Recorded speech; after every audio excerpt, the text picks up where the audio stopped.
And for weeks, a surefire sign of how easily Omicron spreads could be found in the sports section. High school and college teams have seen games canceled right and left. And as THV 11's Jay Jackson shows us, it comes at a bad time for basketball teams at UA Little Rock. Both the women and men's basketball teams have had to cancel more than a dozen basketball games for the season, which could result in some serious loss for the athletic department. For men's, we've missed 4 conference games and 1 non-conference game, I believe.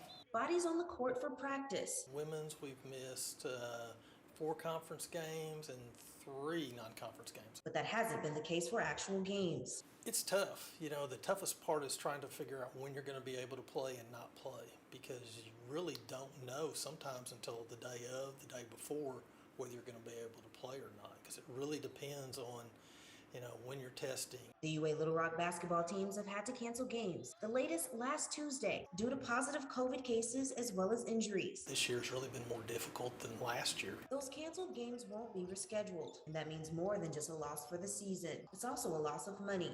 The Division I teams bring in high revenue for the school, anywhere between $20,000 and $30,000 per game. But Lee adds the #1 concern is safety and following proper protocol. We didn't go exactly by the CDC guidelines. We kind of added a little bit more to them.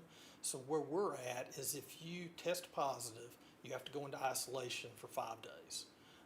And then at that point, on day 6 and day 7, you can practice if you don't have symptoms, but you can't play in a game until day 8. In Little Rock, Jay Jackson, THV 11 News.